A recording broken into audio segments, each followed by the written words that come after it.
Hello everyone, I am Cress Nether. Welcome to the Fey Groves. Today we are playing... Well, we are with the Hyrule Chronicles crew, but we are playing Stargate SG-1, the tabletop role-playing game. Specifically the one from 2021 by Wyvern Press.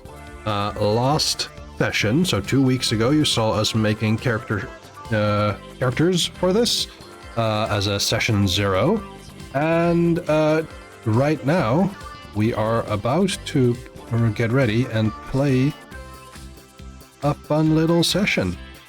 So I hope you're all doing well. I know that things have been tough, but we hope to have at least some levity and some goodness here today. With all of that said, let me bring up the others over here. Hello. Oh. Hello. I hope you're all doing well. I see we haven't gotten a row pirate yet. Mm-hmm. We should be finishing food. Most likely.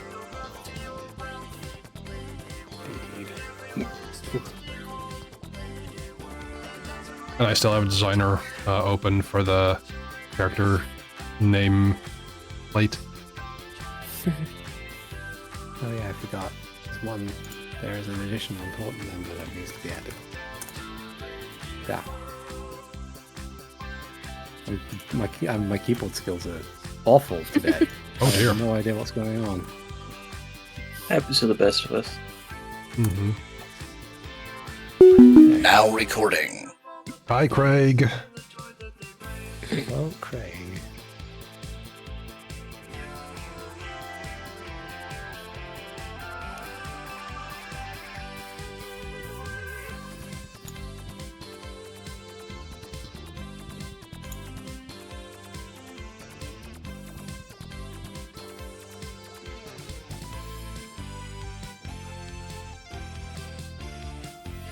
That's interesting.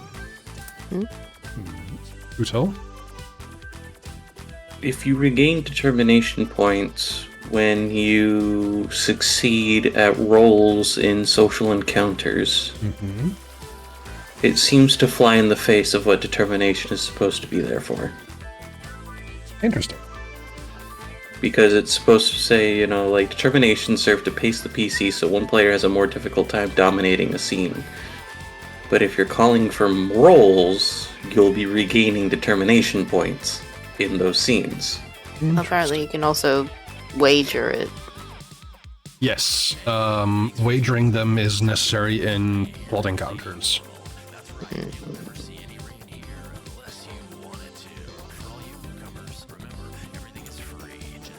I think there are multiple ways of using determination.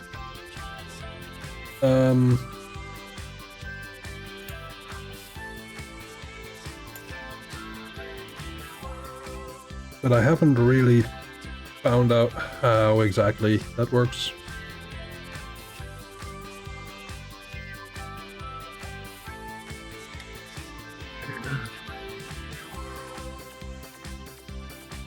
I do like that the forward for this book starts with, "Why did you buy this game?" I've been wondering that myself. But Why then would you do again, this? I did back it very early on. Yeah.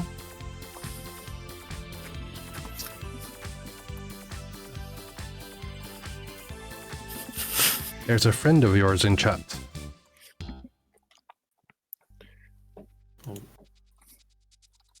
Esteban. Hello. Stabane? Hello. Ah, Esteban. Hello. Hello. Now I know how to pronounce it.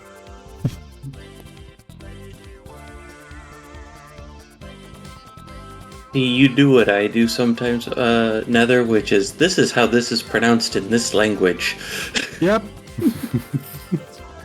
Estabane would be how you would say it if it was closer to Japanese. And even then, it would the S there would be tricky as Sit. well. Esteban. Yeah. Anyway, Oh, your character looks like me. Like IRL me. I see. It's funny. yay.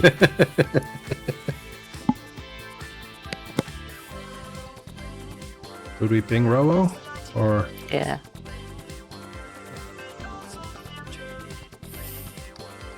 Let's see Yeah, who's doing same it before we time. all do it. I'm not. I don't like paying people. I feel the setup of where things are in the book is not as cut and dry as it could be. Perpetually exhausted. I'm just gonna learn by playing. Yeah. Me too. And I feel like my pitfall here is because I don't know where to find the rules, I'm just going to ignore them. Yeah. Which is...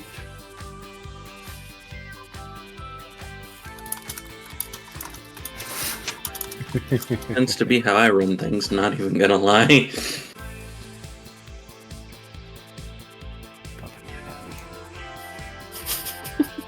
Huh.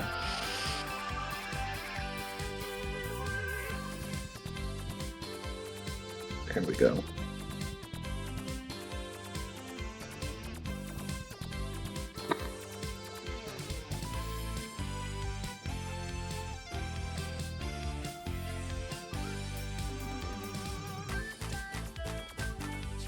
Oh, Hello! Hi there. Hello. Bro Pirate, I have a question. Too bad. Okay. Fine, you're just getting cut and dry pronouns.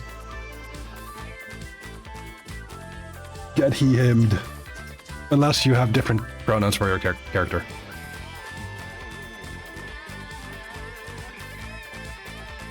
If you do not choose pronouns, they will be selected for you. If you Kinda cannot like afford the- your pronouns. Pronouns.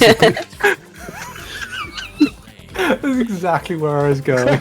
It's like you have a right to your pronouns. If you do not select a pronoun, you will be provided a pronoun.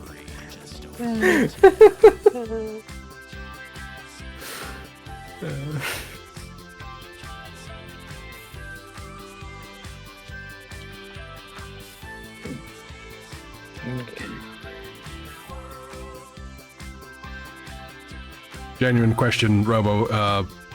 What are your character's pronouns? He's fine. Okay. There we go. Then, I think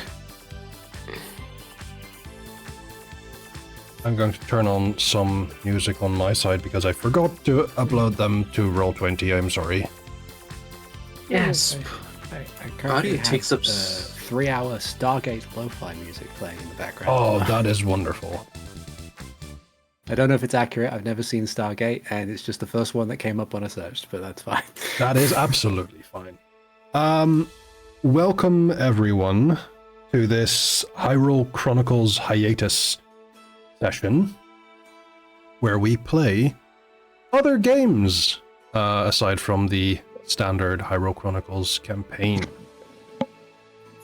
Normally, it would be Articulate T doing the introduction, but today it is me, your Gate Master, as we are playing Stargate SG-1. I have here with me Articulate T. Hello. I have here Alvarans. That's me.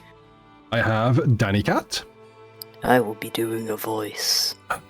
Amazing, they are doing a voice. And I have Robo Pirate. Hi there. I would like to bring you all into a alternate world where the United States Air Force is actually the good guys. Gasp. Impossible. Indeed. And I bring you to the United States, Colorado. Stargate Command, or codename Area 52, is located underneath the Cheyenne Mountain Complex in Colorado, America, and it is perhaps the most secure location on Earth because of what it hides from the world.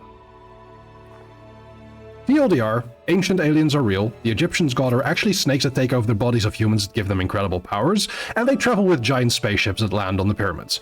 They also Giant travel pyramid-shaped ships. Indeed. They also travel to different planets much faster with a network of Stargates, one of which was found in Egypt and brought to the United States under the aegis of the US Air Force, which is now used by the Stargate program, we're back there, to travel to different planets to establish diplomatic relationships with other people to protect Earth from aforementioned snake aliens. All four of you are members of a so-called SG team. You are SG-7.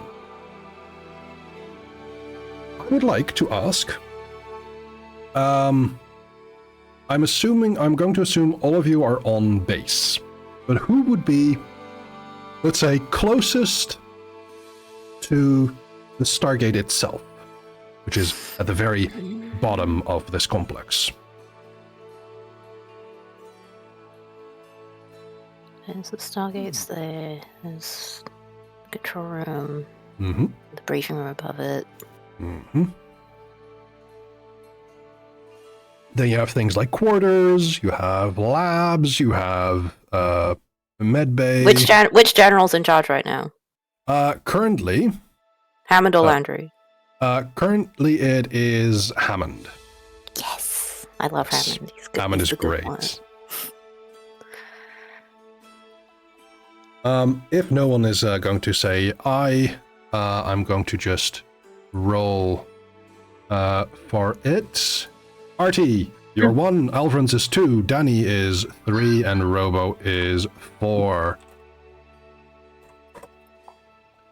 RT, or Cassie specifically, Cassie McGrath, you are currently in the medical wing, doing some prep for a mission that you are selected for, to go off planet in about a week. Your entire team, so that is Jean-Luc, Rakarn, and Alex, you've been selected for a sort of second contact mission to make sure that the small town that an SG team has found is all okay, if they have anything to ask, if anything to trade. However,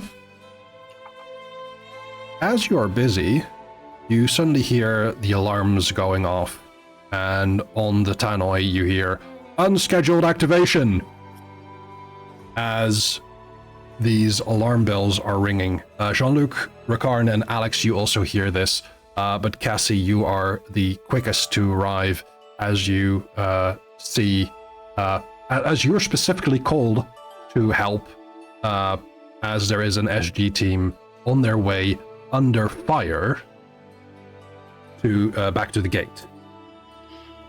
Okay.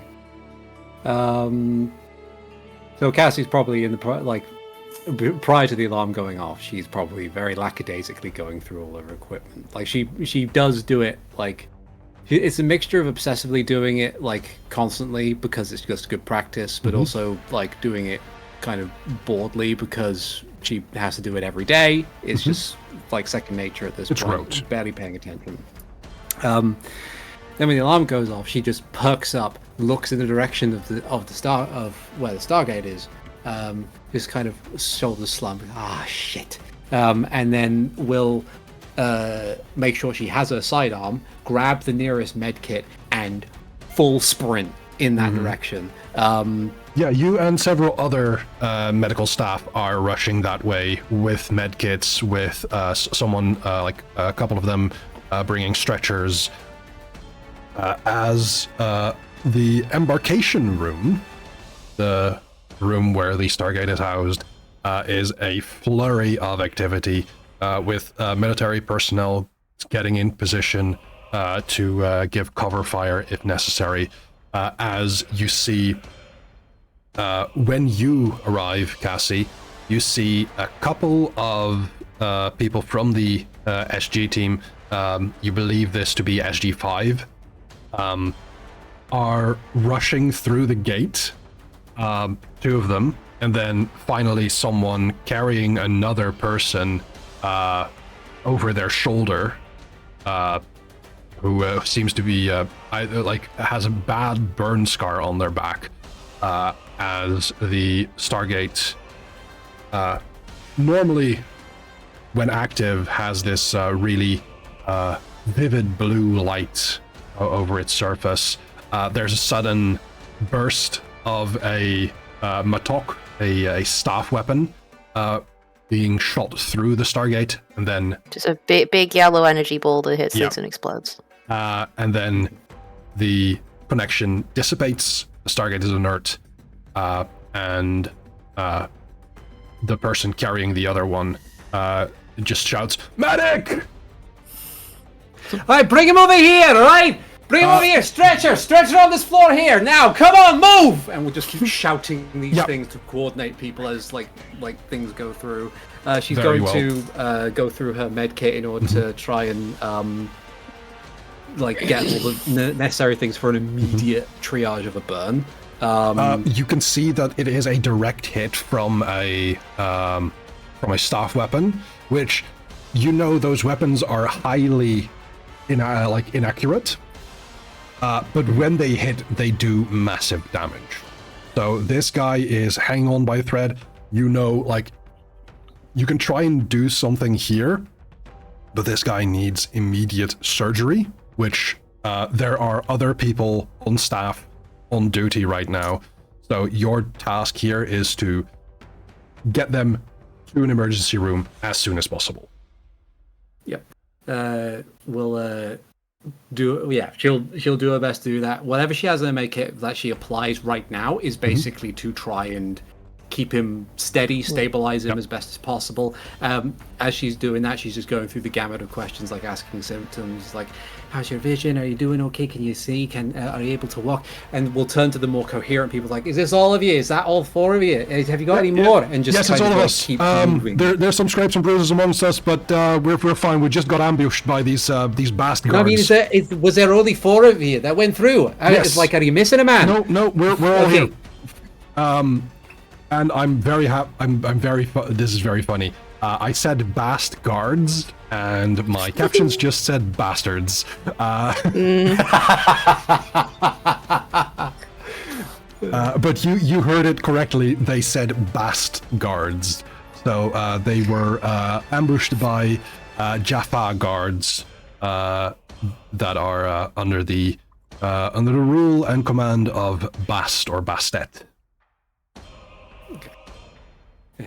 As you're doing as much as you can, you kind of see from up in the briefing room, it has a view over the embarkation room, General Hammond looking stern, catching your eye, and seeing that there's a group of folks with you, kind of turns, but as you get to the infirmary,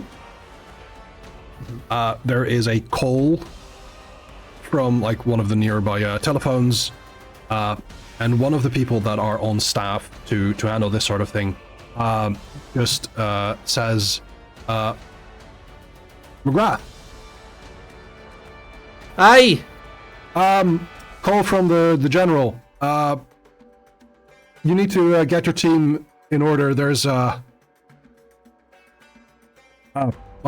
You're getting called up. Can you wait 5 minutes, lad? This fella's just can you see the bird man? I'm taking care of the bird. Is there anybody can take over for this? Have we got a free hand here? There are enough people to. I'm sure Dr. Fraser can handle it. Dr. Fraser is. Is Dr. Fraser still there? I sure hope so.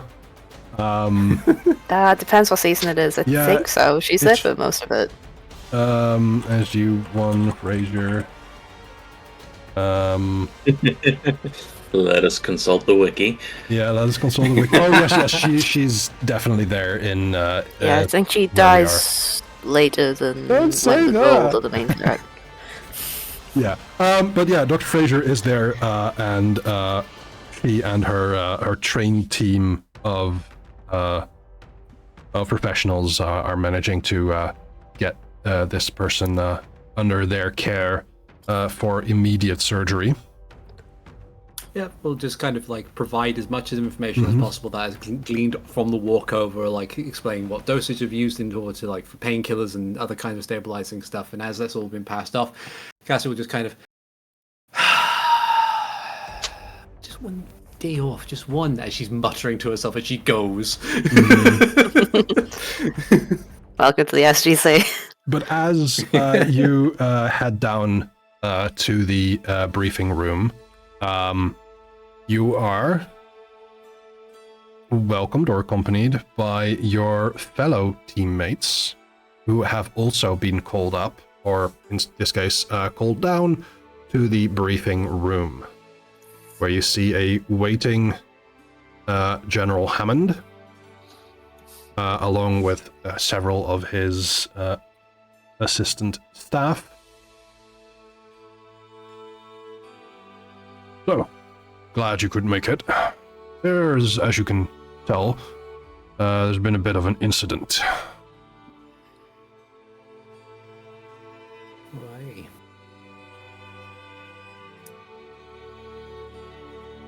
I'm not certain if you were aware of SG-5's mission over at P3A554. No. Well, I know now it involved Bast guards. That was fun. Yeah, that was a bit of a unexpected wrinkle.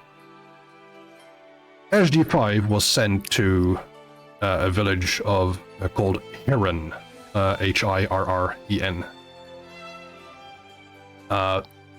This village houses an ancient device, which is said by the villagers to protect them from large beasts.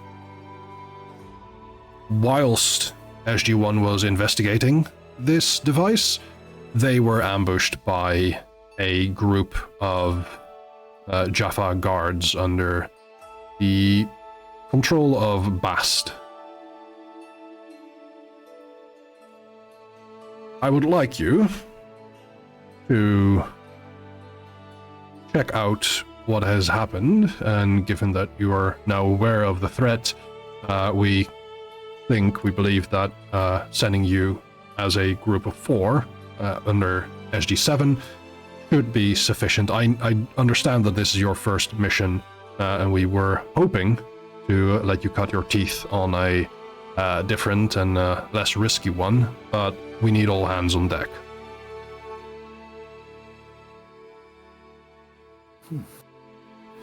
Your mission is to get to the village of Hirren, see if they know of any intrusions prior to this by the Bast guards, and see, the damage that they may have done or caused to the village just now.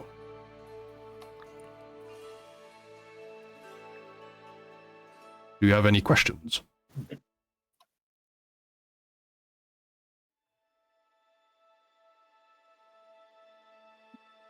We're all in the room, right? I forgot. Are we all in the room? Yes, you're all in the room. Yes. Okay.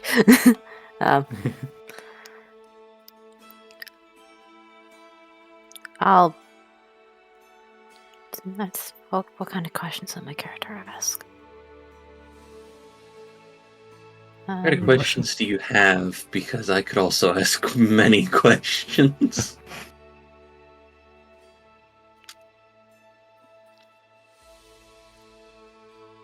Oh, hell. Yeah, I can't think of it. The natives are friendly, yes. As far as SG-5 had mentioned in their regular reports, yes. They were hospitable. They've offered food and water to the SG team. And the SG team has, in turn, shared some rations, some chocolate, among the villagers. Chocolate's good. Hammond just nods. Like he knows that Rakarn, for people who do not know, Rakarn is an Rakan Unas. is a 6.5 foot tall lizard man. Yes. And Hammond knows that Rakarn is, like, still very intelligent, so he considers this more like an act or, like, just a habit of Rakarn, rather than, like, that is the surface and nothing more. I think it's more that Rakan has only recently been learning English. Mm-hmm. But he's picking it up pretty quickly. Yeah. Very well.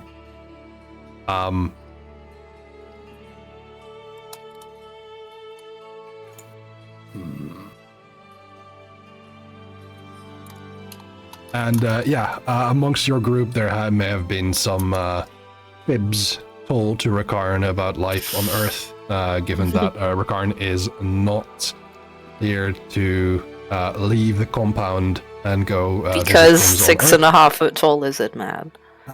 Yeah. So most of the time off he spends off-world, on his home planet or on other places. So, Or just on the base training. or on the base. Yep, exactly.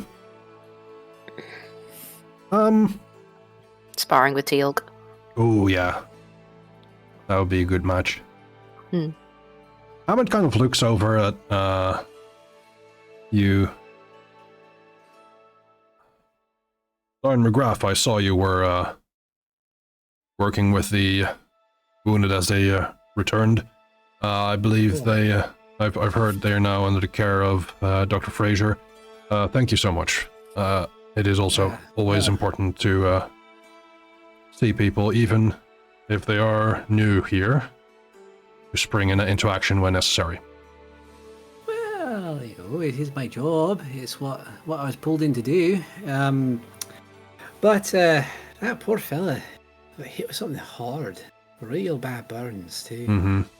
I'm hoping he pulls through, but it's not going to be a pleasant amount of time. It's going to take several weeks, maybe months of recovery. Unfortunately so. Rakarn, what do you... No, you said Rakan just said staff weapon quietly. Yeah.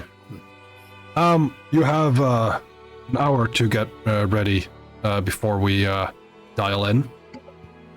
I would suggest you get your supplies. And feel free to ask any other questions to my staff here. I must attend to some other matters now. Just want to verify something. When I was helping carry him out of the Stargate, I asked them if they were down a man. They said no, but I just want to be sure. Is there any specialized equipment or people that they went in with that haven't come back yet that you can see? What I do know is that their resident engineer may have left some bags of equipment. Beyond that, we do not have many things unaccounted for. Certainly no man left behind. They were a 4-man team, just as you are. Very well. I think every SG team is 4 people. I believe there are exceptions, but yeah, most of them. They'll sometimes have like one extra person with them, but it's the majority of the time 4. Yeah. Like sometimes they'll have to take Woolsey out somewhere for a walk.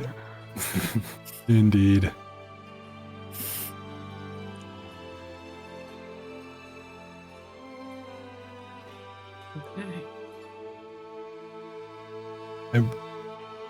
There is a Marine combat unit, SG-3, which is just like 20 people. Do you need to throw a lot of guys at something? Here you go. There you go, indeed. But yeah, This is a Prep 1 mission. So you do not immediately have to go and rush through the gate, but you have very little time to prepare anything more than just your base kit. I'm gonna go grab gun and my blade and Mm-hmm. the pack of all the tac vest stuff. Just go to the gate and be ready. Okay. Yeah, we'll go back, double check all medkit stuff, given what has just happened. Mm-hmm. Supposed to but then use some of your medkit. Yeah. Get all the stuff. Pick up my elected long arm, which is a Mossberg 500 shotgun. Mm-hmm. Just double check everything, ensure all the things are ready to go. Make sure the safety's on. Put it with the rest of the stuff, and then go to the gate and wait. Okay. Yeah. Meanwhile, my character has the FNP90, the cool gun. Yeah. So you pass by the Stargate operations room. Also, I just realized I should change my picture so that the people in the stream can see Oh, my character's face. There you go. There he is. How do you do that? That is in Fugi Tech. I can. It's like a reactive image thing. Oh. Yeah. We can look at that later. Yeah. But you hear the familiar voice starting to call out Chevron Walter! Walter, indeed. You hear him call through the tannoy, which chevrons are locked.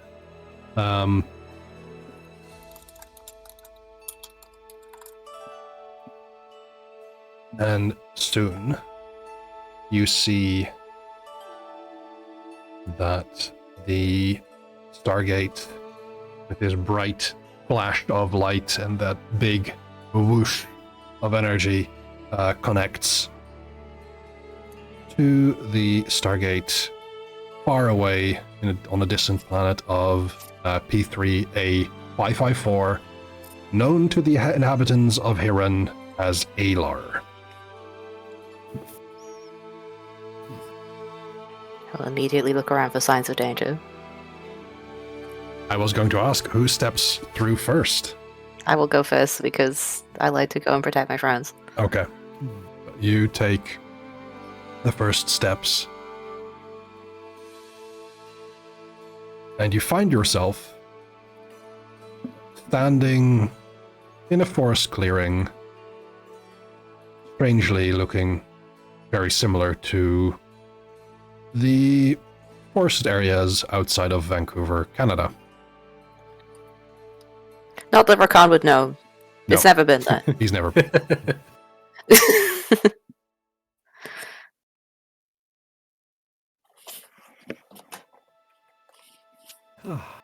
I'd also never watched an episode of Stargate because it's not a TV show in its universe yet. However, he may have seen episodes of Wormhole Extreme. Those episodes are so funny. So funny. But unrelated to today's episode, I am certain. Mm-hmm. Yeah, Cassie will step through next. Just in case, like, within the span of seconds in which Rakan has gone through, they've already been hurt, so it might as well.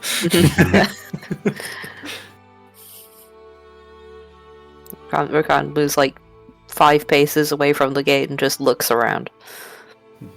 Currently there is quiet and calm in the forest.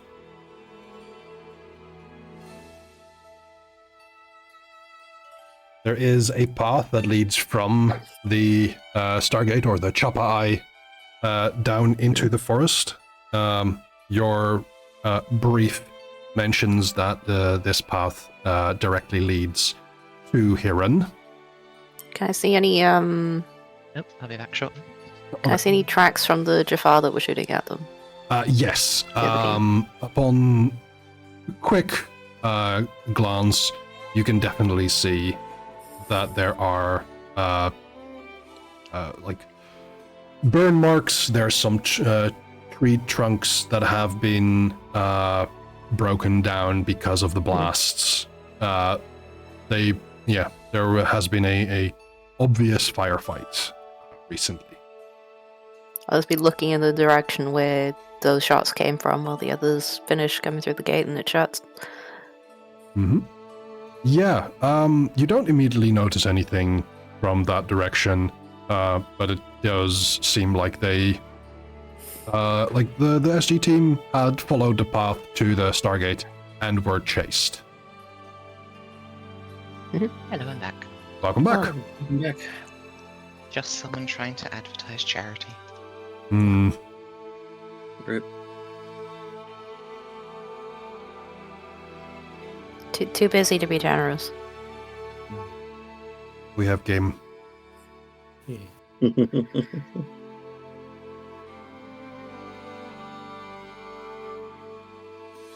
So, your initial investigation does not seem to bear anything outside of what you've been briefed on. And so you make your way to Iren.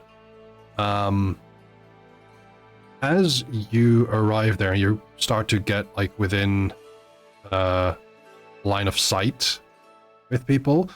You can notice that there is some activity in the town. There's not a lot of buildings, but what you immediately notice is while there are like buildings and cabins of this somewhat agricultural settlement, there is also a larger tower that's kind of on another side of a small river, which looks very similar to like a wizard's tower. Round and definitely older than any of the wooden buildings of the village.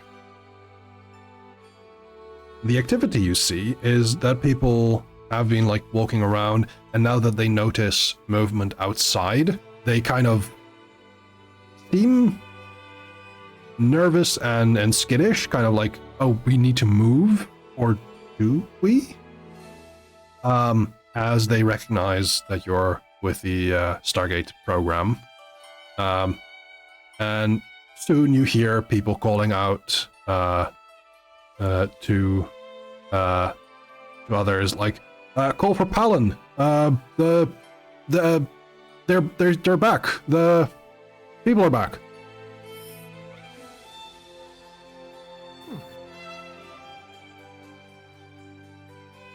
Well, Has the town itself been attacked by energy blasts and stuff? As you get closer, you notice that, there's a couple of burn marks nearby, consistent with staff weapon blasts. And with that, you see a dark-haired man, kind of like a stern face, wearing these multi-layered robes, walking over. He's walking with a cane, and there is definitely a sense of alertness and a little bit of suspicion. Yeah, we're not the same people who left, so... Correct. And he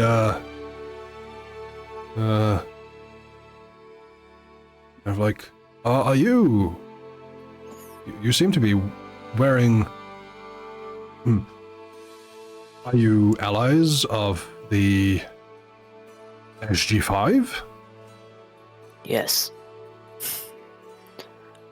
And with... They returned home injured. We have been sent in their stead. He nods, and there's a man with a similar build and facial features as him, younger definitely, as him, like a son perhaps, And he says, "I'm Palin. This is my son, Thompson." And Thompson also nods and bows. I'm the village leader of Hiren. We have greeted your allies, as they were curious about our protection. But they were unfortunately ambushed by some of the big cats.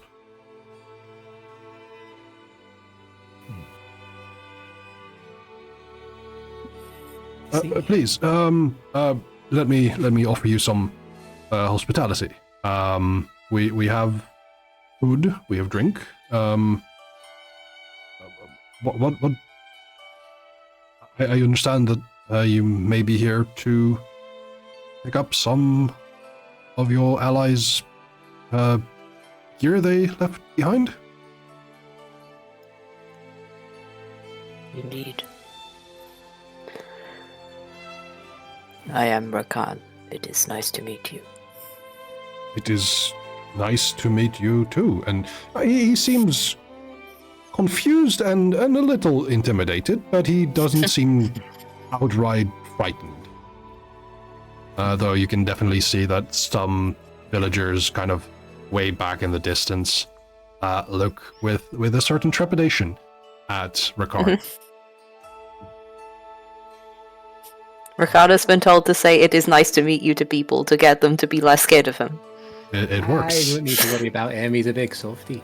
Kind of playfully tap the arm. I am incredibly soft. So, yep. Yeah, I'm Cassie. It's nice to meet you. Nice to meet you, Cassie. Both behind me are Jean-Luc and Alex. We're hoping if we can maybe try our best to resolve a bit of a situation that's been, well, as you plainly understand, it's happened recently. But let's not discuss that out here, eh? Of course. Just for sake of safety. You're led to a building that is definitely looking sturdier than some of the others. You get the feeling that this is some sort of village hall or mayor's abode. And Palin kind of like asked for Thompson to get you all something to drink, something to eat. And you can tell that there is a certain amount of, what's the word, apprehension between the two.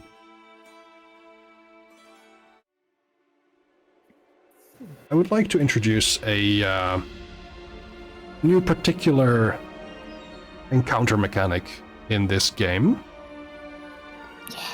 as we are going into a convince encounter. The way this works is you have a certain amount of determination points. This is kind of like force of will, force of as I say, determination. And you wager them against the determination and threshold level of the NPCs. The threshold is the amount of successes you need to hit before you succeed in convincing them to share information or allow you to do a certain thing or have them do a certain thing for you. And in this case, you definitely get the feeling that they know certain things that you need to know, but they're not telling you yet. So, with that, given that we are going into this, I would like you to roll for Moxie. And this is another thing here in Stargate SG-1. We have initiative, which is normal, like every other D20 system. Higher you go. Talk initiative. This is talk initiative, yes. And I see we have. Let's see. We have tokens out. So.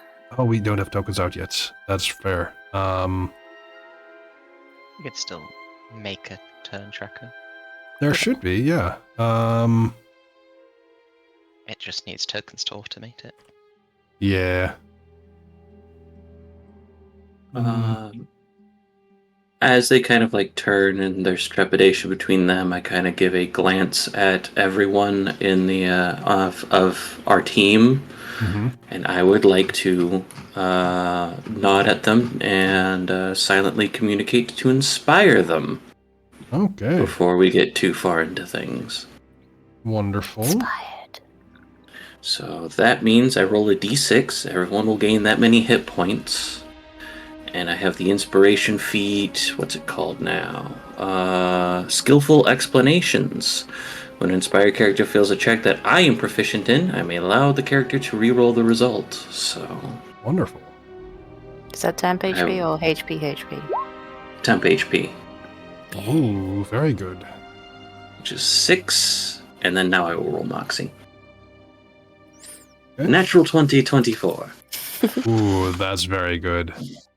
Cassie with a 12.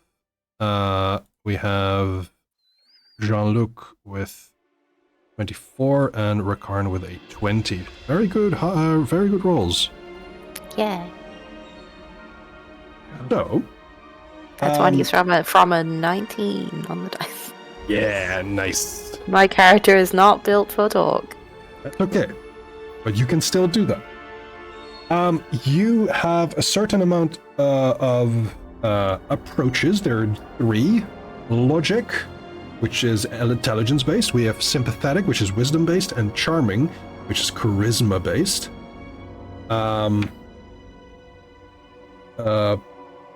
And sometimes also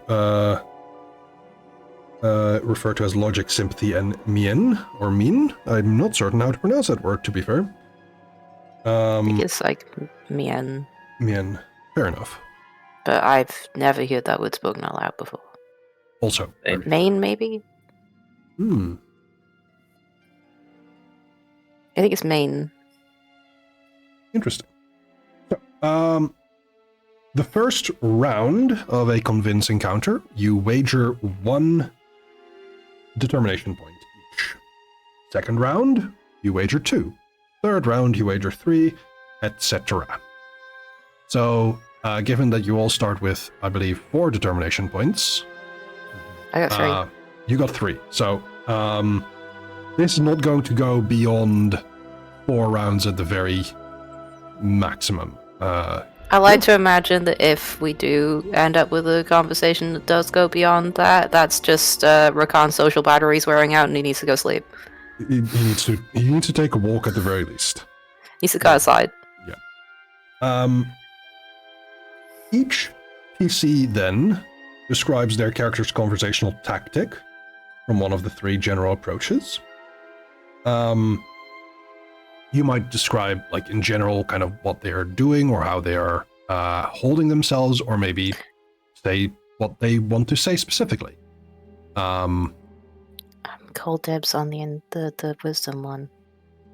That is fair. I don't believe you have to choose different ones. You can all go, like, this is very logical. I concur. I agree. Yes, very much what my colleague says.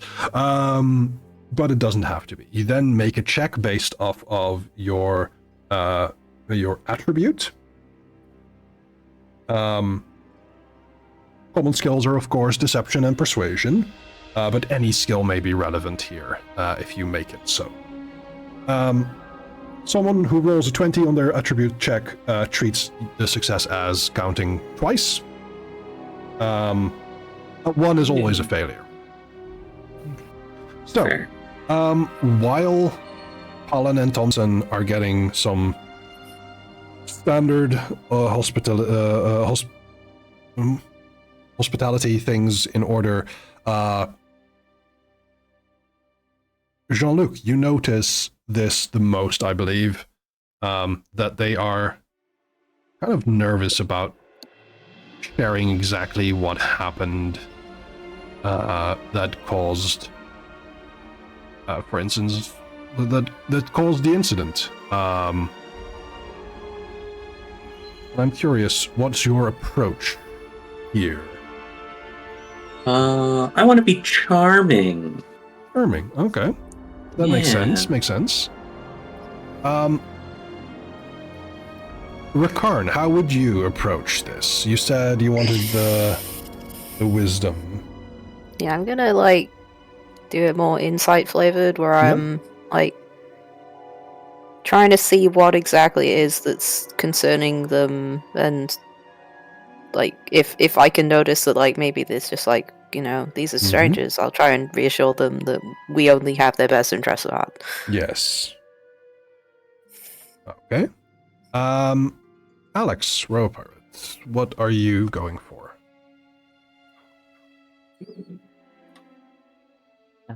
Alex, probably stick with the logical side of things. So if they are here, they must have a reason to be here. So there's something of interest. Kind of needling in on, hey, You why do know did they show up? Yeah, you do know that the SG team was investigating something here. The other team. More details, presumably, of what this. Trying to work out what this special artifact is. Is it revolve around that special tower nearby? Good approach. And then Cassie, I would like to know your approach. Cassie will approach this in the same manner that they would a patient. Through Ask what the problem is. Yeah, ask what the problem is. Like more kind of like doing their best to do kind of a sympathetic sort of thing. Just in the same way that like while Rakan is doing it insightfully in order to try and like understand the problem, everything like that, most of Cassie's sympathy is basically trying to be as like helpfully disarming as possible so that they feel comfortable being able to tell us this information. That's a very fair point. So you're more like using your bedside manner rather than diagnoses. Yeah. Okay. Good to know. So as you're sitting down, Jean-Luc, could you explain a little bit how you're trying to schmooze is maybe a word here with these village leaders, this village leader and his son?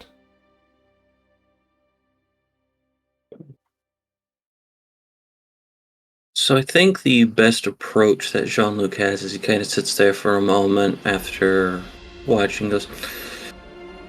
So, that's not the right voice. That's okay.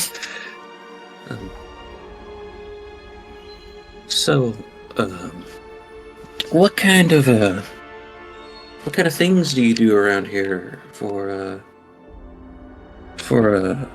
fun or entertainment? You know, like what's a day in the life like for you guys? Trying to ease conversation into softer things to start with.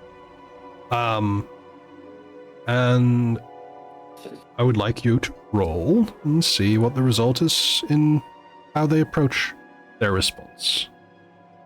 Yeah, what would you like me to roll? I would say that this is somewhat around a persuasion check to kind of ease them into the conversation. Persuasion is a 13. 13. Okay, I'll mark that. And you can see Palin kind of like, oh, well, we're hard workers. We tend to our fields. We fish from the stream. We have our festivals for entertainment, or merriment, Festivals. and Those sound interesting. well, and he kind of like starts talking about a recent festival. And the more he talks about that particular festival, the more you can see Thompson kind of becoming more quiet and kind of sitting back. Which I think leads into Rekarn. You wanted to go for insight, correct? Yeah. It's quietly watching until Mhm. moments where it looks like we're going to be thrown out, Ah, okay. or people are going to get upset. Right. Let's do my roll. 19. 19. Okay, very good. I'll mark that as well.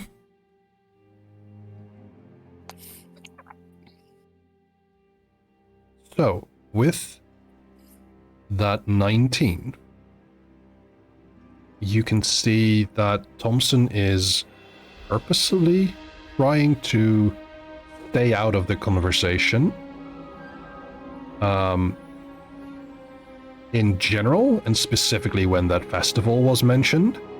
Mhm. And so we go to Alex. How would you like to lead this conversation on, or how would you like to push on? I guess Alex would express some interest in the Wizard's Tower, possibly noting that the architecture of it seems quite different to their own stuff. And with that, I would like you.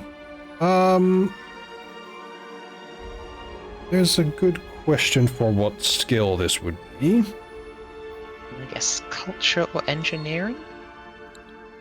Those would make for fine choices, yes. Engineering might work if you're about the, like, architecture of it. Yeah, exactly. As you mentioned, like how it's different from the rest of the structures here. 10. That's a 10. Okay. Good on. And they kind of seem to dismiss that. It's like, oh yes, it's been here for ages. You know, people say that it's what gives us protection from what lurks in the forest, but who knows? It's old tales from older and now dead men.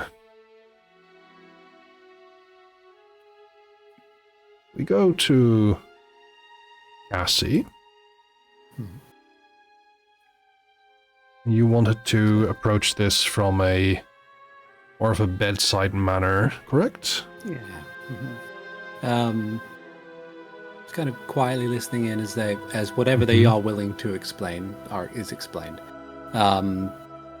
We'll ask kind of like symptomatic questions. Yeah. Sort of things like, yeah, with the with those cat fellas, did you ever, like, we are aware that some of our folks have been unfortunately harmed in the manner, but it would be remiss of us if we didn't actually do anything to help you now that we're back here. Is there anybody here who is hurt? Maybe we could take a look at them. And, you know, I understand if it's a bit of a difficult subject, but, you know, we are your guests. It would be rude of us not to try our best to help out our very humble hosts, as it were. That's a good point. I would say you can do this with a persuasion check, but use your wisdom on it. Ah, interesting. If you so wish. Yeah, it'll be a flat wisdom then, because I'm not proficient in persuasion. But that's Okay. If you have another skill that you wish to use, never mind, you have a 20. I'll take the 20. Oh yeah. That is very good. I'll mark that as well. As you kind of approach this from your point of view of wanting to be helpful and with the recent incident, the recent attack, and people may be scared, people may need help. Palin seems kind of like mollified in that. Oh, well, I wish to be a good host to you as well, and make sure that you know, I do not wish to make a bad, well, second impression with you and your people. And Thompson kind of like stands up and says, I can see and find out who maybe needs help. Which, on that 20, you definitely notice this is Thompson's approach of trying to get out of this conversation. Oh, well, I do appreciate it there, fella, but you didn't need to go out of your way. I mean, it would serve us well as well, because we've only just gotten here and we haven't really had much of a tour. Why don't we could, we can go around and ask the folks as well, if that is comfortable with you, of course. After all, we are new here, so we wouldn't want to overstep our bounds in our efforts to help. And you needn't worry about the hosts thing. It's fine. Like as said, we are doing our best in order to try and help. And well, here we are. And thing. Yes, Thompson. It's very kind, very generous of these people to offer this help. After all, they're allies, their friends, found themselves injured on our lands, and we simply must find a way to straighten out any misgivings, any harm that they may have accrued. Thompson kind of not wishing to deny his father in that way, kind of like I'll make sure that we can deal with that soon. We are now going to go into the round 2. Everyone but Alex gets their determination point back. Unfortunately, a 10 was not enough. Oh well. You got more. You got more. So you wager 2 now, as this conversation is kind of heating up a little bit.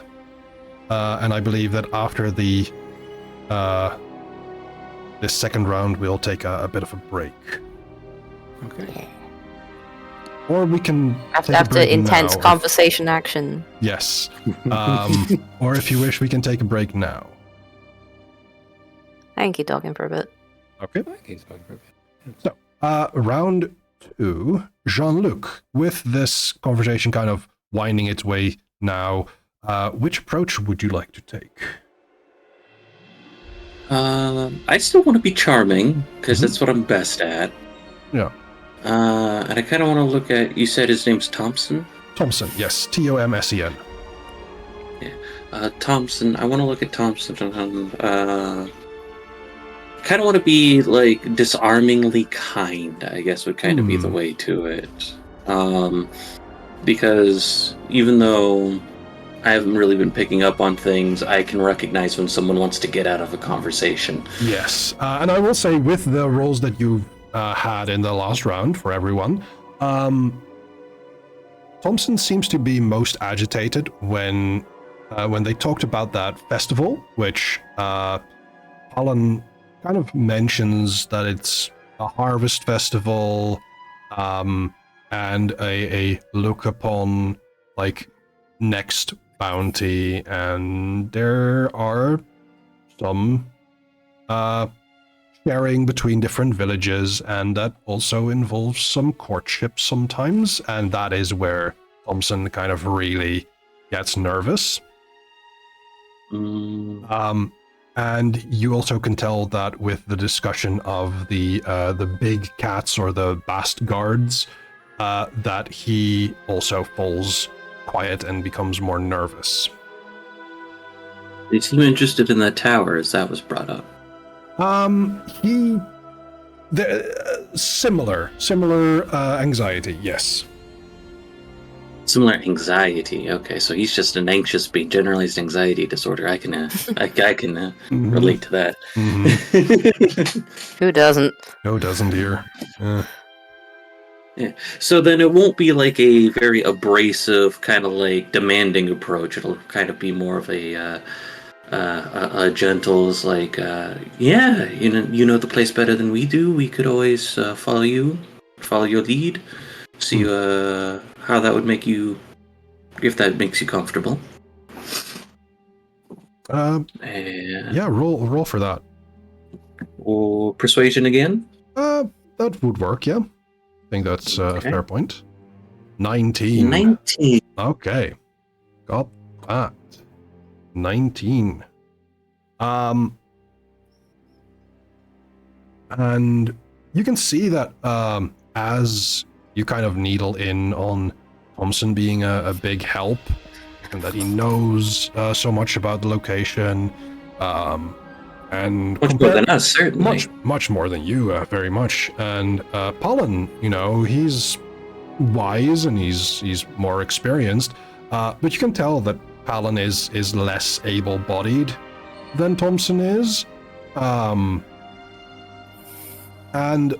so, Rakarn, as we move to you, which approach are you taking? I'm gonna switch tracks a bit and gonna start joining the conversation. And basically go along the track of, like,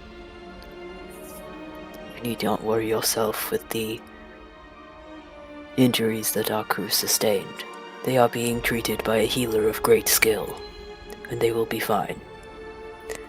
We are all trained to handle great dangers. Okay. Now, this may be me reading into this, but this could be very intimidating. Yeah, it could. I would like to roll intimidation to reassure someone. Yes, excellent. Intimidation, no, I rolled bad. You may re-roll that. Can I? Yep, because I have proficiency in intimidation. Oh. 17. And you are inspired, yes. Oh, that's amazing. That's really cool. 17. With a 17, what instead would have kind of cowed Thompson into quietude. At first he's like, is he threatening me? But then he's like, no, okay, that's not it. No, it's not from him. It's from Palin, who kind of like turns to his son and just starts like not shouting, but in a harder, clearer voice goes, "By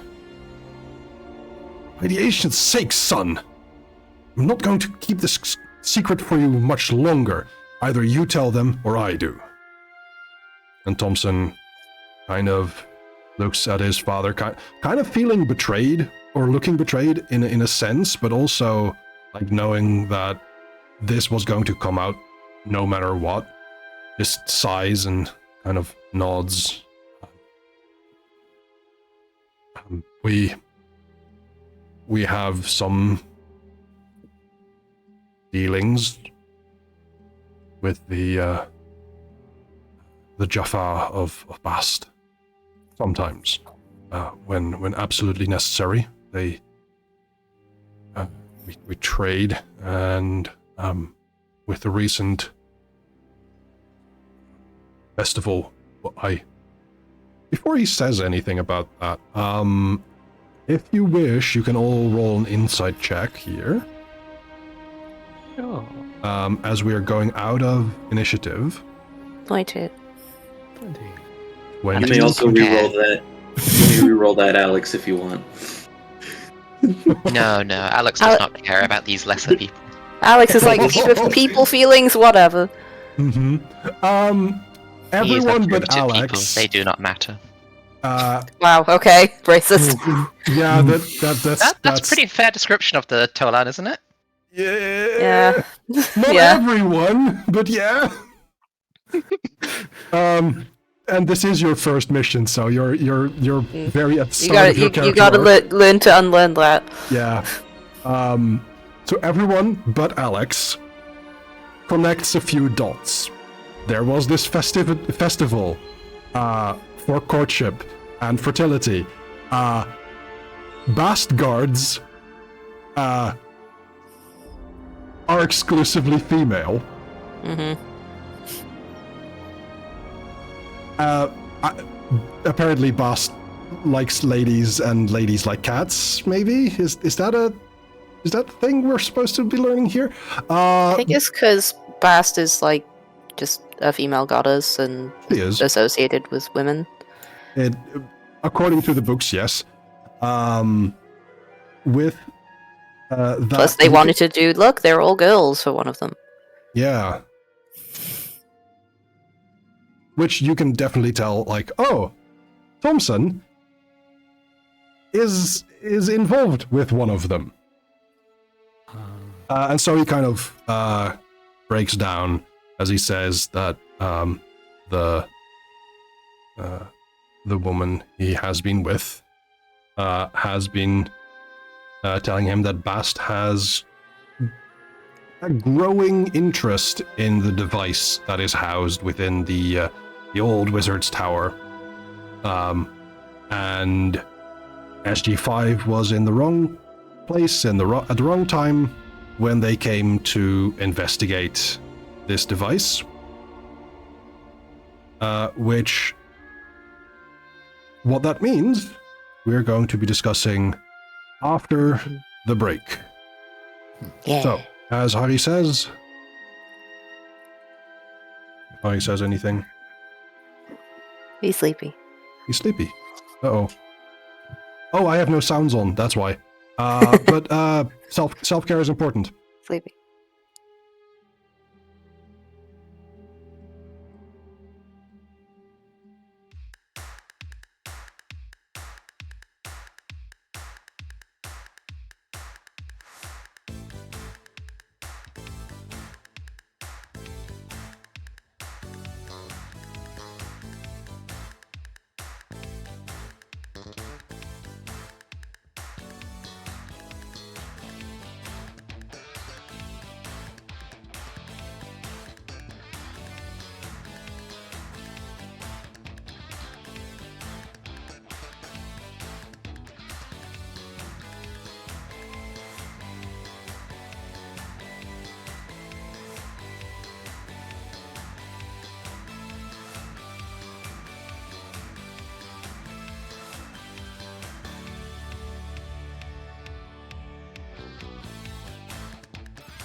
welcome back, everybody.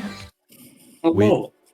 Have just had our first initiative, our first encounter. Not with initiative. Dogfight. Yes. As the son of the village leader, Thompson, professes to knowing more about the plans and intentions of the Bast guards that have had ambushed an SG team and making this SG-7 team come over here to figure out what's going on. But yeah, Thompson mentions that the Bast guards, or specifically Bast herself, had gotten more and more interested in this device within the town here, the little hamlet, to find out what it does and how it works. And the SG-5 team had just been in the wrong place at the wrong time. Ricard just frowns and goes, "The presence of a system lord is dangerous."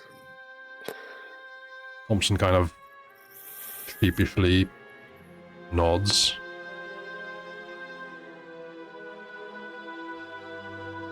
Alan kind of tries to get away from that particular subject and says, "My son has told you what he knows.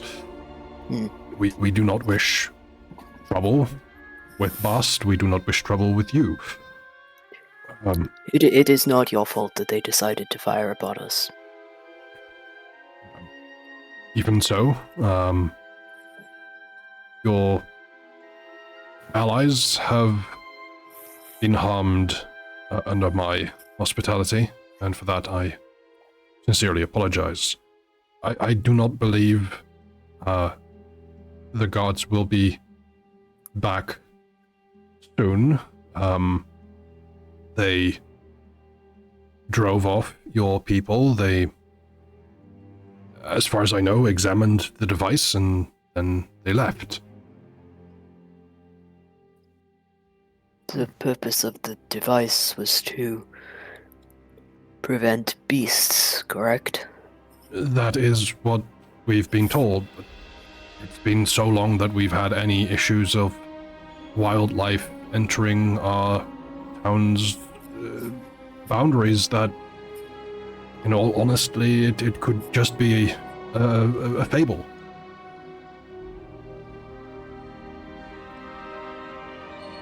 Would you permit us to ensure that it is still functional?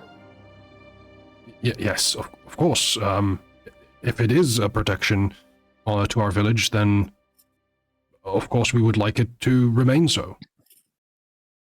I look at the others and nod as if to say, "Did I do a good job?" Thumbs up. All three of them just go thumbs up. Rikakus kind of moves its head from side to side, which, as you know by now, is just a sign of yay.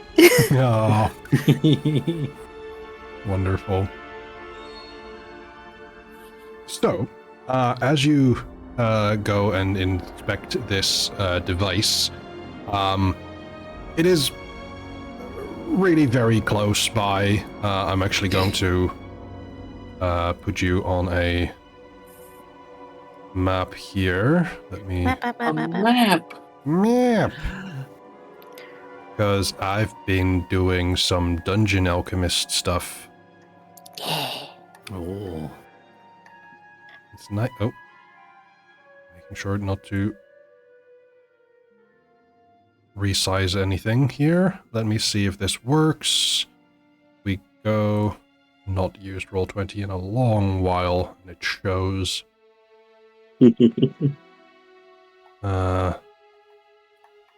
Then this button. Hey. It works. So, Cool. you're over at the building with Palin and Thompson and some other folks, and then The one with the 4 down people in it? Yes, and then down here, there's a bridge way. here, and a tower over here. I believe you are free to move your tokens. I can't control my token. You can't control the token. If I pull it on it No. from the thing, I can. Oh, interesting. Okay. I don't know if you've changed mine different. No. Well, you should be over here. And Build then one on- we'll just remove these. Because I did the same as you, but apparently Roll20 just figures like, hey, screw that. You're on your own. Yeah. Yeah. But yeah, Alan kind of walks along with you, kind of taking a slow pace as he this guy walks over to the bridge.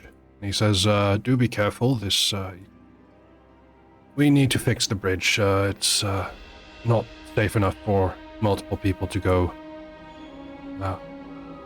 on at once, so one by one," and he kind of like goes. Rakan judges that it's the heaviest one in the group and gestures for everyone else to cross first. I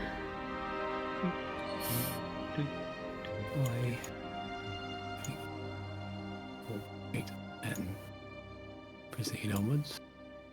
And this there is a kind of like a lock on the door, which Palin opens, and inside you find what is very clearly a piece of ancient technology. Given the amount of control crystals you can see on the sides. But what you can also see is that wired into it is a piece of gold technology. And Alan just looks at this and kind of eyes wide says, "This is new. This wasn't here before." Okay, like Has anyone else been here other than the Bast guards? No, I did not think to check it out myself. This has also always been just a thing that, you know, just lights and sometimes humming, but I do not know what these things are, that it does or that it should be.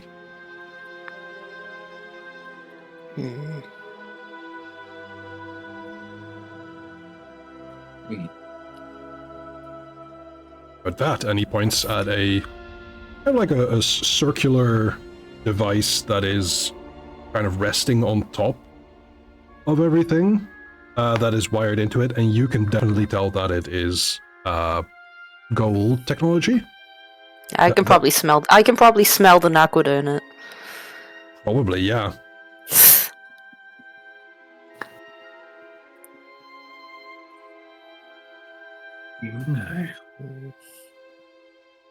Do not like this.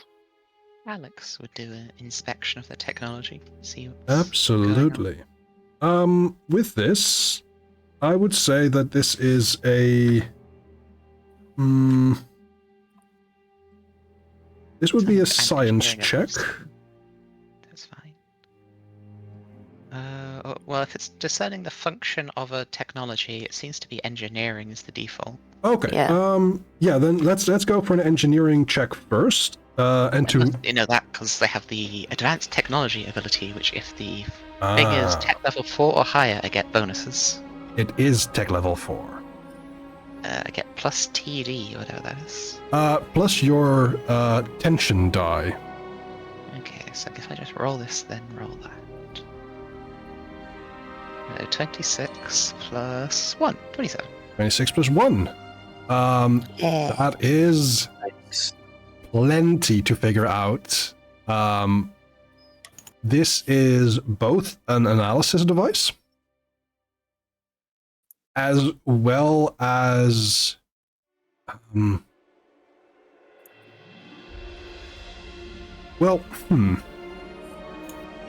closest I could describe it is it's a reverse emulation device.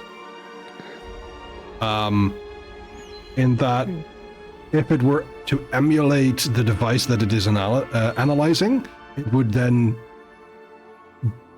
function the same, or as close to the same as possible. However, it is analyzing the device and making it stopping it from working. Changing its functions. It is analyzing what it does and preventing it from performing that function. Alex will nod his head, telling saying, "Oh, your girlfriend installed something that broke your tower." My boys. I wouldn't say girlfriend. There's a beat after that, and Rakan goes, "Oh." Oh. Indeed. So, Alex, with this very, very high engineering check, I'm going to say that you get advantage on whatever you're going to try next, but you also figure out that if you disable this device in, well, let's say, in any way but the correct way, it'll send a signal. If you cut the wrong wire. If you cut the wrong wire, it'll send a signal to wherever about its malfunctioning. I can remove this, but 9 times out of 10 it'll probably send a message back that it's no longer stopping this working.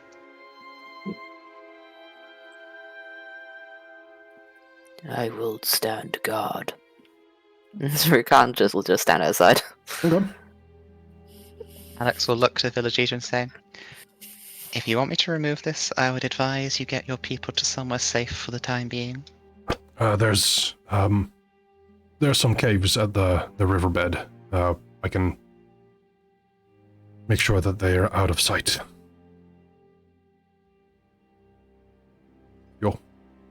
You're absolutely certain that this needs to be done. And you have my blessing. If there's folks there that aren't exactly mobile, I can help you move them if you like. No, I'm the only one that needs a little help now and then, and he kind of like waves his cane around.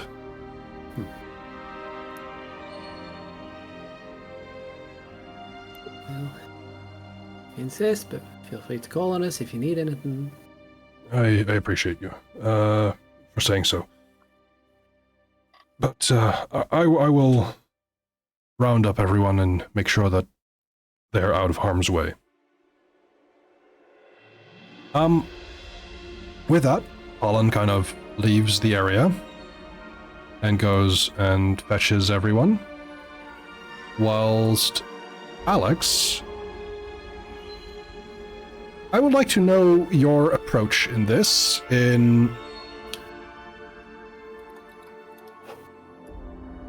Are you trying to find out everything about this device and how it works and how you can safely disable it? Or are you maybe going for an approach where it is use as much brute force as necessary to make sure that it doesn't do a thing before sending the signal? Well, I think we have the time, so Alex would make a proper investigation of it before attempting to remove it. Okay. I would like you to make another engineering check. You have advantage on this one. 18. 18. Okay. Plus 5. 23. Plus 5, 23.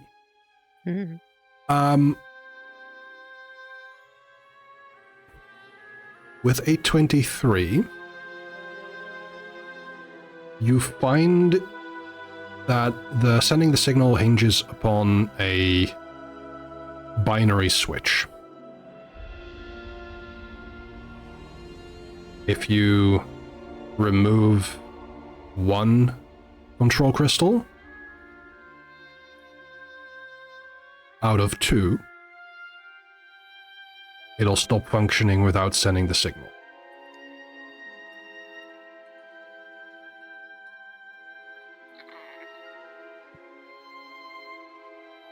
Because unfortunately it does not beat the DC 25 to deal with Tech 4. You know how to deactivate it, but it's a 50-50 chance to figure out to deactivate it without sending that signal. Do I know if I get it wrong, will it be obvious that it sent the signal?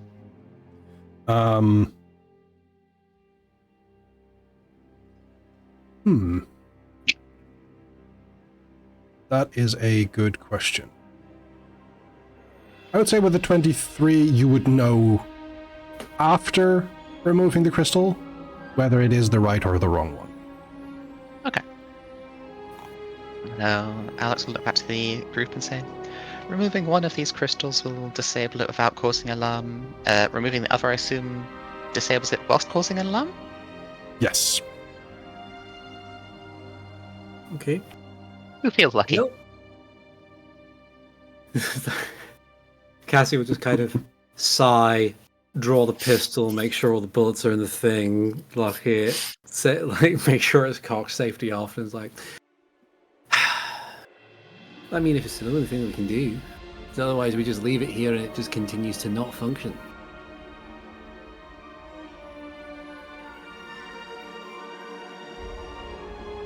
Pushing these people further and further into Bath's control. Mm-hmm.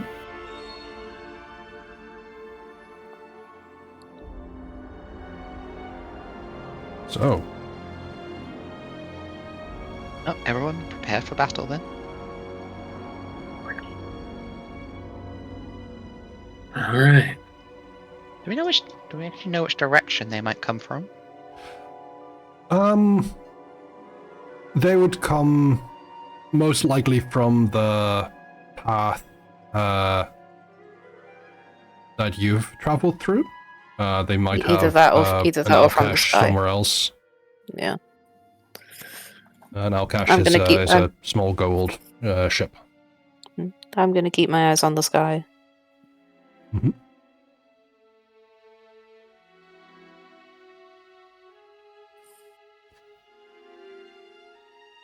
Oh, Pirate, I would like you to roll me a D2. Ooh. A 2. Okay. So, as you remove one of the 2 control crystals upon this hinge, upon which this all hinges, you see how the device kind of loses any kind of glow, any internal lights go off, and you get the feeling this is the right crystal that you've picked. This is not going to send a distress signal to Bast or her guards or anything. However, something else happens.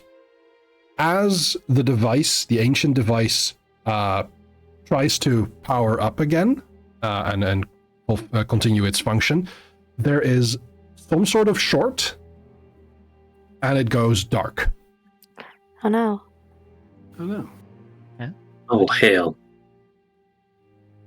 And from deep within the forest, you hear a deep, loud growl. As suddenly, something changes. Rakan is immediately in combat. Stands Khan is ready to immediately in go. combat. I would, in fact, like you all to roll initiative. It's got the P90 pointed in the direction of the roll. Cassie with an 8. Alex with an 11. Despite my readiness, I'm going last. Yes. And Jean-Luc with 18. 18. And I'm going to have to, well, first of all, I'm going to remove all of these people, because they are safe. I'm also going to remove the bast guards that I had prepared for one encounter.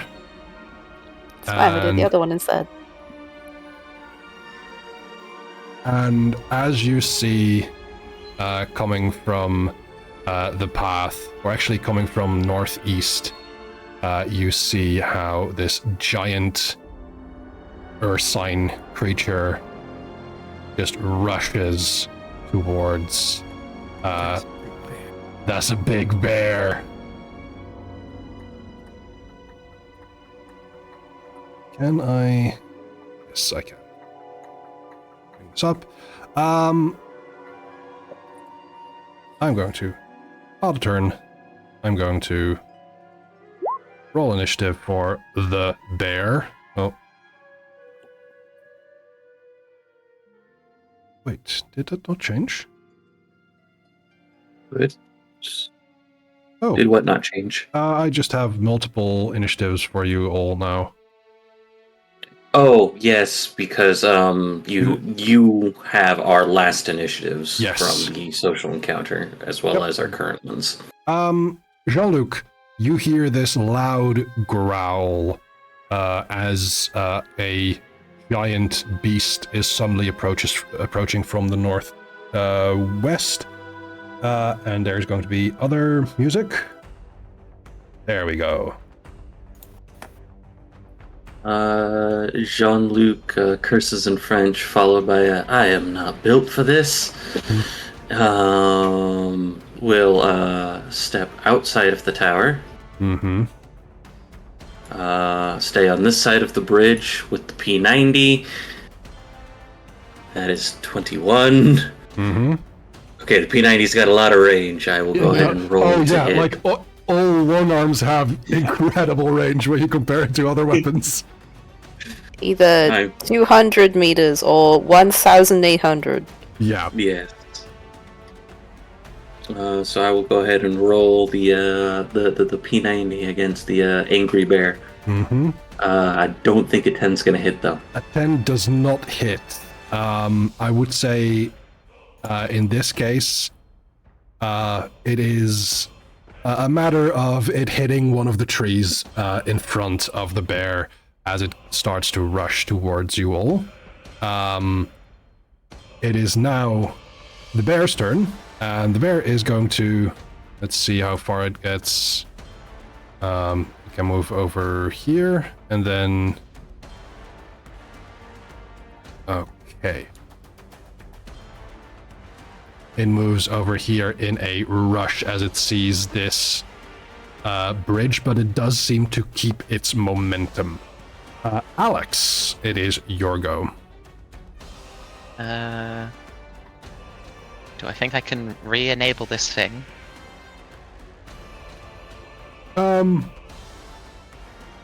That would require... Repair it. Yes. Yeah, you get the feeling that you can. Because of all of this, it will require a... because this is ancient tech, this is tech level 5, to make it work immediately, would require a incredibly high roll. This would be... I would say it would be the same as the ghoul tech in that you know kind of like what it should be doing now. DC 25.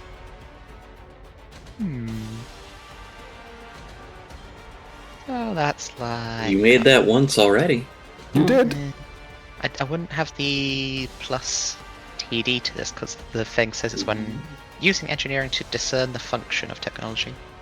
I would say you do have your tension die with this because you are mid-combat. And we all love a good Deus Ex Machina solution to things. Yeah. So You've got dramatically, it should motivation work. in this. You have motivation in the form of a giant bear roaring outside. Uh-huh. Maybe... does the engineering kit do anything? What's it do? Engineering kit. Used for repairing devices, gives a bonus to the damage repaired.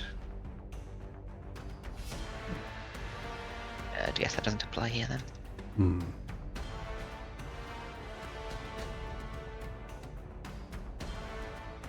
No, just a straight roll with TD then. 17. No plus. That's Aw. You try and see if you can restart it by like pushing it into some sort of repair, like diagnostics loop, but it doesn't work immediately. So that doesn't work this round. I would say you have, if you wish, you can try something else on your turn.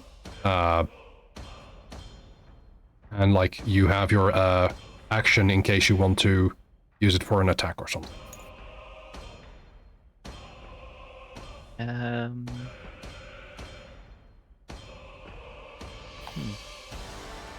guess I will also shoot the bear. Shoot the bear. You can shoot it through the doorway, yeah. I would say so, yeah. Use my sidearm. Shoot the bear. 12. 12 does not hit. Oh. Too distracted. You actually, it I would say it does hit. It doesn't seem to do any discernible damage. Winged it. Yep. So with that, it is now Cassie's turn. Okay. Well, that's a big bear, so I'm gonna go with something with a bit more firepower than my sidearm. A little bit more oomph. Cassie's going to move up here. She's going to draw and aim the Mossberg 500 shotgun. Okay. In order to hopefully provide it, like, if I can at the very least glance it in the side or something, it will deal with the problem. It's within the cone. That's sick. Ooh, that is a 6.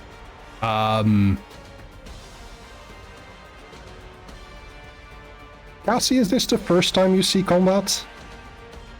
No, I think she's had I feel like she's been pulled because she's a military person previously. Right, yes. So she is a soldier. I don't know whether or not she's seen actual live combat is a different thing, but she's had plenty of training. Then I think it is you having to get back into that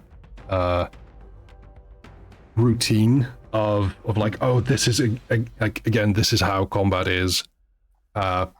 You've been stuck on base for so long that this is the reason why you don't manage to get that first shot off. And so we go to Rakarn. Rakan sees a very large creature running towards its friends. So he's going to get in the way of it. Okay. Like once Cassie shot goes off, he will move and run across the bridge. Pop his claws. Dig his foot claws into the planks on this side of the bridge. Okay.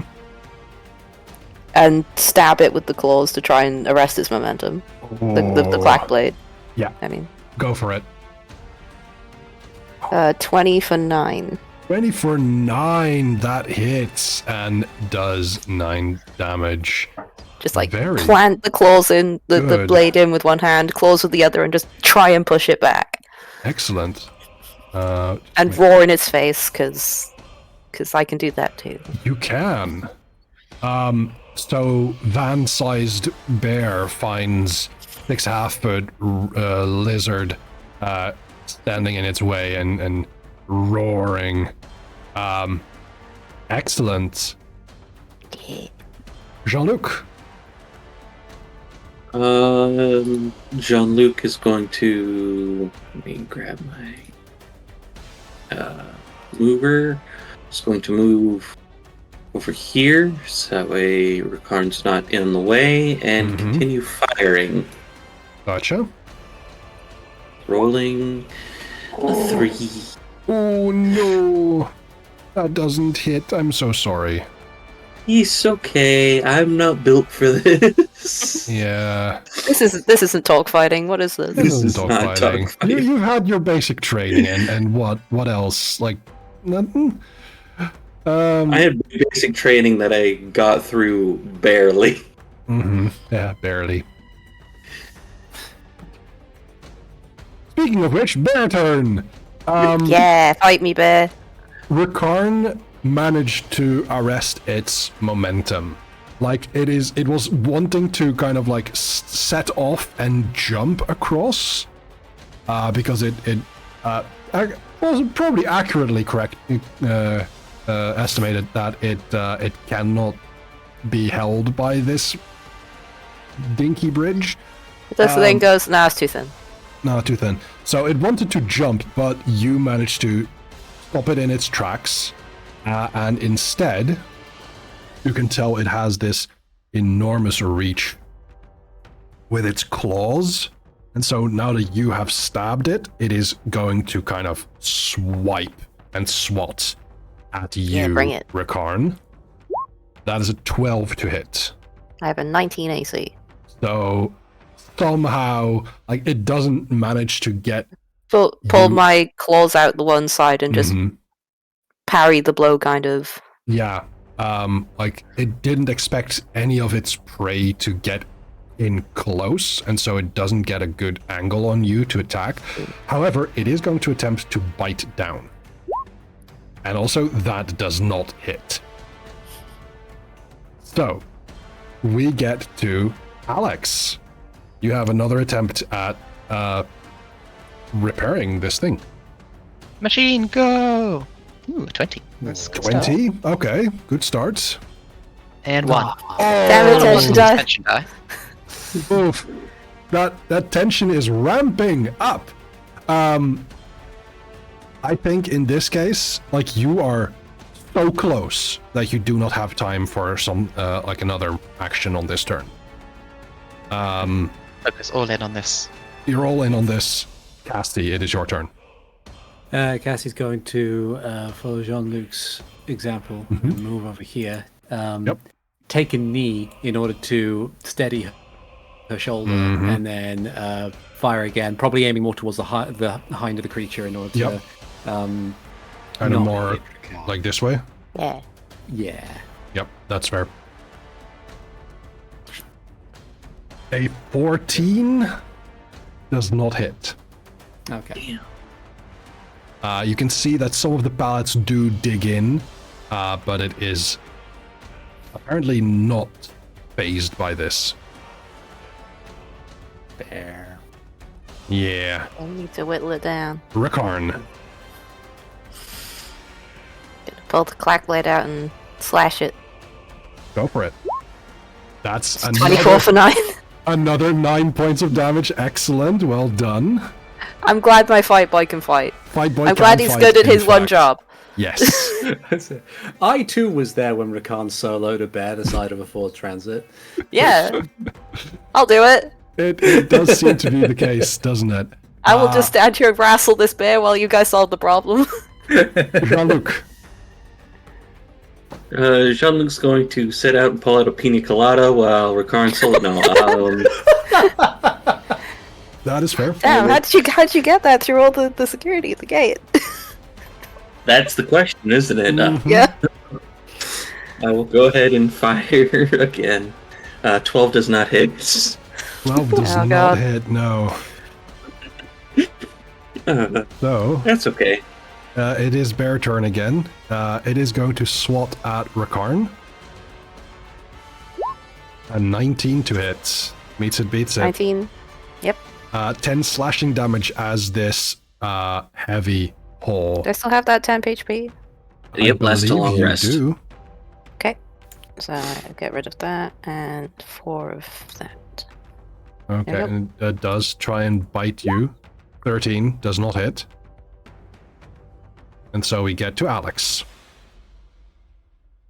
Take hurry. Mm-hmm. Yeah. Yeah! Oh, I get to. Hang on, I get to do Nice. something. Yes, okay. For 2 rounds, Yes. I have resistance to the bear's claws. Oh, amazing. Okay, wonderful. For everyone outside, except for the bear, nothing seems to happen. You don't feel or hear anything in particular. Alex, as you kind of work on this system, you suddenly see it come back to life. Lights coming back. And because you are so close to it, you feel this kind of like pressure wave coming from it, a very tiny but noticeable one. And the bear outside begins howling in agony.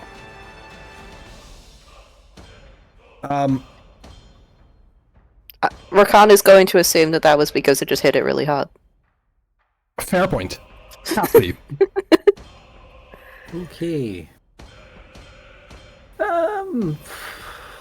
Well, I'm not sure whether or not Cassie would be quite pertinent enough to be able to know that what it's currently going through is tower inflicted agony. It is still very much in melee with Rakan, so let's 17? 17 hits Yeah, for 9. for 9 points of damage. Boom. This time, for some reason, maybe it's because of what just happened, but you hit it more center mass. Those pellets definitely digging in more and dealing that damage. And it does seem to not enjoy that. Rakarn. Rakan's feeling pretty good about the damage it's doing, so it's gonna keep going. Well, fair enough. 22 for 10. Yeah, yep. Are we going to get a dead bear before the end of the round? Who knows? Well, before the end of next round, when the bear has its turn. Rakarn does some significant damage, and Jean-Luc, it is your turn. Might as well keep firing. I mean, like Cassie said, it's still in melee with Rakarn. 12 does not hit. Unfortunately, no. Jean-Luc, they're like, it's not like I'm paying for these bullets. Pretty freaking much. But it is the bear's turn. Having let out that wail of agony, it is now. It isn't that much like of a combatant that it can disengage, but it is in fact going to run. Rakarn, you can see it is going to get away. Do you wish to? I don't even know if there are attacks of opportunity on this in this game. I believe so. It's 5e based. It is 5e based, yeah. Well, how dare my prey run away? How dare your prey run away, indeed. It's 18 for 11. 18 hits, 11 damage. It is... Honestly, it is very close as it just bounds into the forest again, trying to get away from this tower as quickly as possible. Alex, you've heard that wail of the bear, the shots going, and you then hear like the thudding footfalls of the bear retreating. What do you do?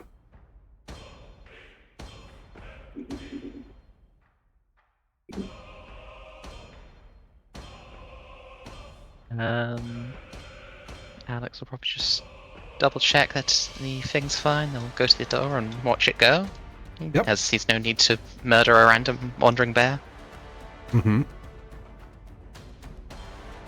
In that case, Cassie, do you do anything? Cassie Cassie contemplates drawing her sidearm and taking one parting shot, but then decides against it, just in case something else not affected by anything turns up and they need the ammunition. So she'll stand up properly and then will put the shotgun away and will move over with as much movement as she. Actually, no. She'll stand. She will stand here and wait for Rakan to come back so that she can bandage their wounds. Okay. Rakan. Rakan has enough survival to know that you do not leave a knitted predator to run away. Ah. So I'm gonna draw my gun. Okay. I'm gonna fire the B90 at it. Fire the P90. 23 for 7. That hits. It is not down. Oh no. I should have gone a bit closer. Yeah, Rakan's gonna basically be giving chase. Okay. In which case, what is your speed? 6 meters. 6. Okay. The bear has 4 meters. It has 8 meters speed. So it is going to be. However, I away. do have a lot of range. You do have a lot of range.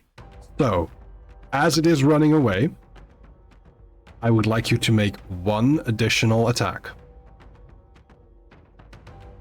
18 for 12. With that,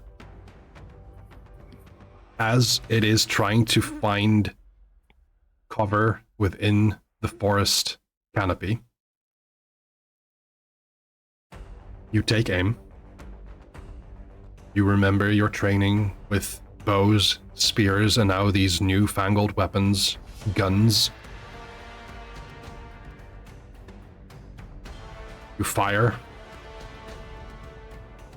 The bullets fly.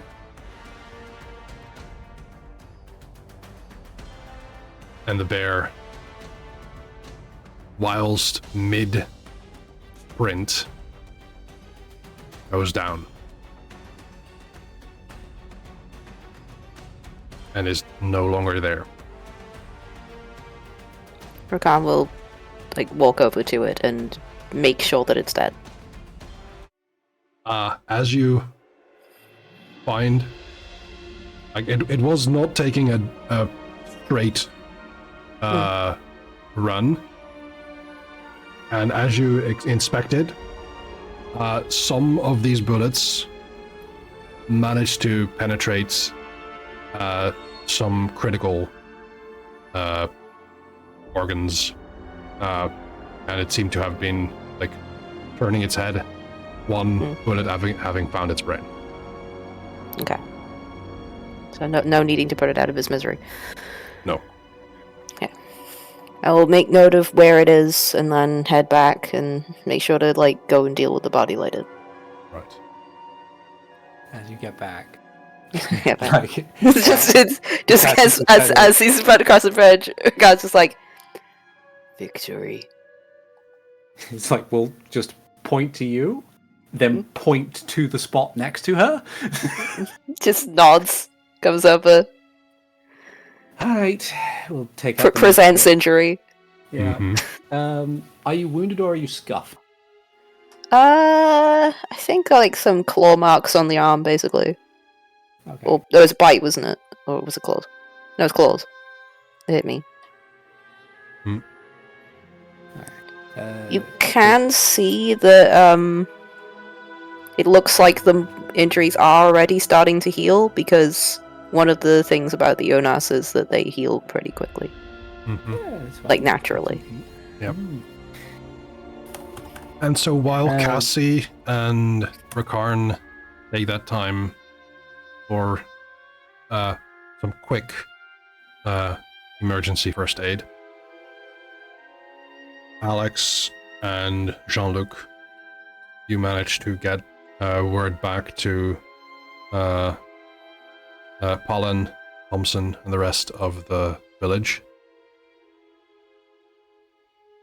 I think you leave with a promise of aid in the future. and if they so wish, a longer and a more significant presence of the Stargate program here. Hang on a sec. Mm-hmm. I roll a 20 to survival up the bear carcass, Oh, yep. and I will give them the meat from it. Excellent. Okay. Very, very quickly you find, well, it doesn't take very long, but you also do not wish to overstay your welcome, nor do you wish to leave Stargate Command unawares of what has happened. And with that... I'll make as quick work of it as I can and take some of the bones with me. Yeah. Make a nice trophy with that. Yeah. And with that, Go, your go, mission... go, Senpai Teal, look what I did! Very well done. Indeed. And with that... I had Rakan say indeed, because they picked it up from Teal. Yay! With that, your mission is concluded successfully. Yay! And in fact, there is a little bit of a celebration over at Stargate Command, as is tradition with new SG teams of their first voyage into the Stargate. And with that, as I put on some other music, let's go with... Colonel O'Neill pats us on the back and congratulates us for not coming back with any weird illnesses. Yeah, he's very specific about that. But let me just put on some Zelda music. Oh, Fitting for the group. I am stuck in the wrong thing. Yeah, there we go. I'm in the center now. Thank you all so much for playing through that Stargate SG-1 session with me. I hope you had fun. I certainly did. Yeah. It was going to be a bit of a toss-up, like if you were going to fight the Bast guards or if you were going to fight the bear, and you chose the bear. And it was a good thing you had something for both. I did. I even had like a full-on different map prepared in case we were not going over time, which we kind of were. Just a little bit. Just a little bit. But I'm glad that it worked out, and I know from previous preparation for one-shots, better to prepare too much and be able to cut off things. Yep. Than to have too little or too much, and like with things that you still need to get to. I have learned over these years. Yeah. I would like to thank Articulate T for playing Cassie McGrath. Always a pleasure. Always a pleasure. I would like to thank Alvarez for playing Jean-Luc Dorleans. Or it was Dorleans, right? Dorleans. Oh, fair enough. I would like to thank Danny Cat for playing Rakarn. I got to wrestle a bear. Yeah, you won. Yeah. And I would like to thank Robo Pirate for playing Alex Artolan. I feel that him mistaking it was the dad who was interested in the person goes about in line with how much interest he was showing in these people. Yeah. Honestly fair. You guys aren't fancy ancient technology. Why should I care? And with that, I would like to call this session of Hyrule Chronicles Hiatus to its end. To end. What I don't know how to say it in the fancy way in English. Its conclusion. Into conclusion. Yes. Gotta figure stuff out for next time. Yeah, we should have something else for next time. Indeed. We don't yet know what that is, but we can talk about that offline. Yeah, we'll talk about that. I'm going to wind down and bring this to an end. Thank you all so much for being here. And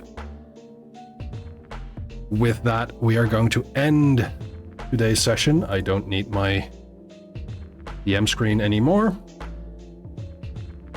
And let's see if we have someone to raid into. We have someone co-working, we have someone playing blueprints, we have someone prepping for D&D, we have someone... Do we have someone? Playing Final Fantasy XIV. Oh, I know who we can raid. We haven't raided in a while. Friend of the stream, friend of the stream, Des Dabbles is playing Clair Obscure Expedition 33. So we're all going to say hoi to Des. Des Dabbles. So copy one of these raid messages, and I hope you have a lovely time there, because she's always a delight. I have been Crestnether, I am Crestnether, and I will be Crestnether for some time. I hope to see you all this Friday, where we'll get into some very tough monster hunts, because I believe this week Arc-Tempered Raydao is going to drop. And with that, I hope to see you then, and I hope you'll have a lovely week. Goodbye!